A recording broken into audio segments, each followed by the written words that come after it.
Good morning students. फिर वही नई उमंग और उत्साह के साथ भारतीय न्याय संहिता 2023, जिसमें 1 से लेकर 356 सेक्शन है, और आईपीसी 1860 जो लॉर्ड मैकाले के द्वारा लिखा गया था, उसमें 1 से लेकर 511 सेक्शन है। हम जनरल एक्सेप्शन पढ़ रहे हैं, जिसमें नया में 14 से लेकर 44 सेक्शन पढ़ना है, पुराना में 76 से लेकर 106 सेक्शन पढ़ना था।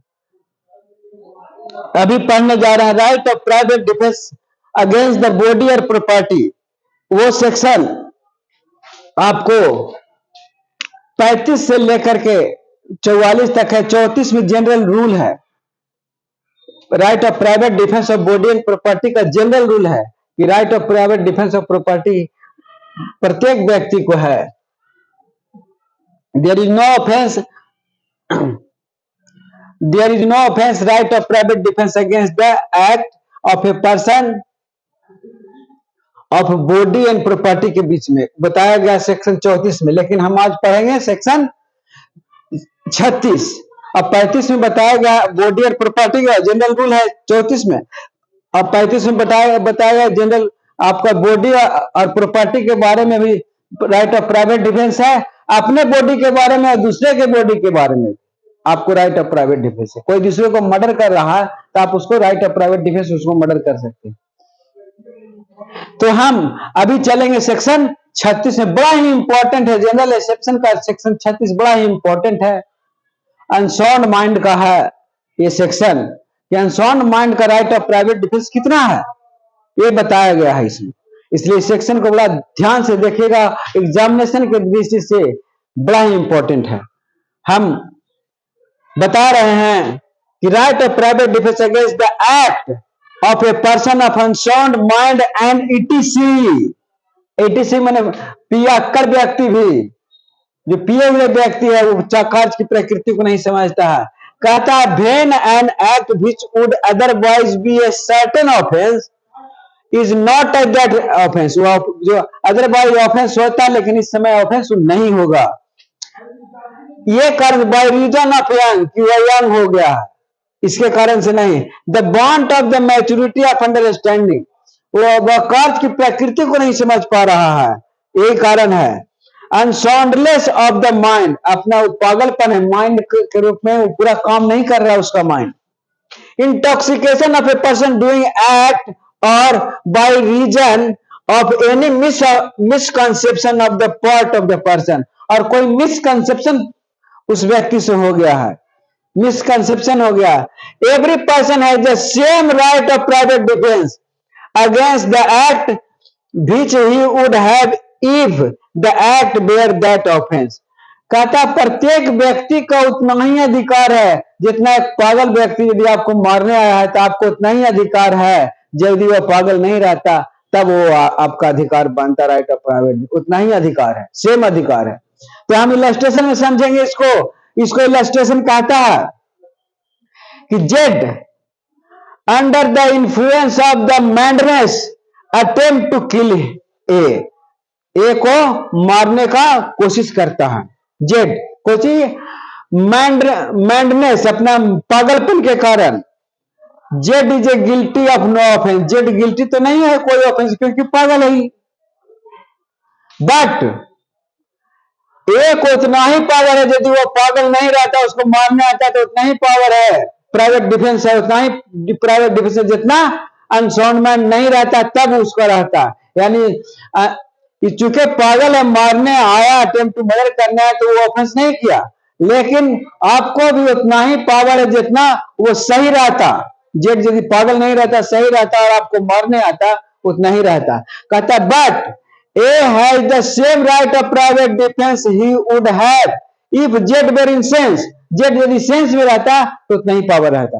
बड़ा ही आराम तरीके से समझिएगा। कहता है सेकंड भी, A entered by night a house which he legally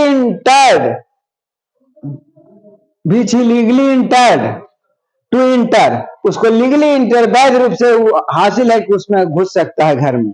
Z in a good faith, Z व्यक्ति है जो गुड फेथ में taking A for a house breaker, वो समझता है कि हाउस ब्रेकर है, हाउस तोड़ करके आ रहा है, हाउस ब्रेकर है।